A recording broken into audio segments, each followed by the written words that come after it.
טוב, ואמרו ריבת הגל, טוב, יש לנו חמר קונים מיוון, אפשר גם לבנות בישראל, נכון? כזה אין. כזה נראה לנו אין.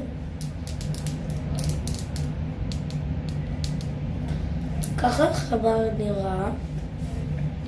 כוס עמק. מה? טוב, הוא עכשיו חזר לעניין.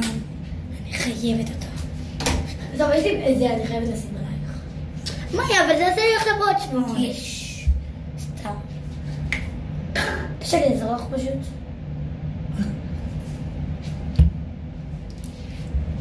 זה למערכת קטנים. זה משנטר? פנטן. לא. זה מסופרפארם. נכון. אבל זה בכללי החברה זאת פנטן.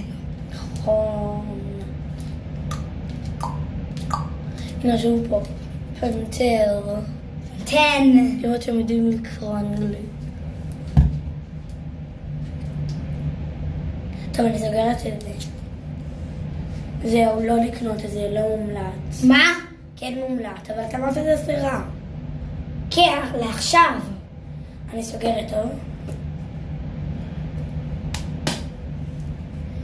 נו, מה אחי? אחי, אתה צריך לסובב את זה. סגרנו את זה לגמרי. עכשיו אפשר לשים לך קצת? לא. כי משעמם לרצח.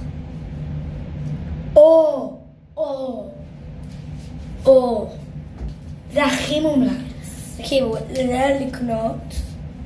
זה עוזר גם כאילו שוונצ'ים וכאלה, אבל זה גם כאילו אם אתם שמות הרבה ועושות ככה ואתם חלקות, זה עוזר לכם.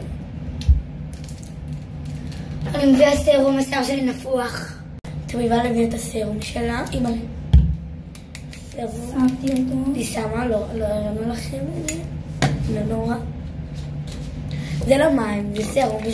פעם אחת שהיה קייטנה בבית ספר, אז כאילו היה כמו בריכה. לא, זה לא היה כמו בריכה, זה היה כאילו... יומיים. כן, יומיים. ואז היא באה להביא סרום לבנות.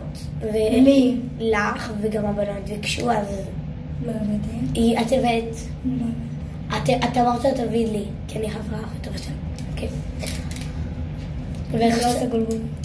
בפעמים אמרתי לך, מאיה, יודעת הכל. עכשיו זה עוד פעם רפוח לך. נכון, קוראים לי. 19. משמרת זמנתי. חזר כזה. וואו.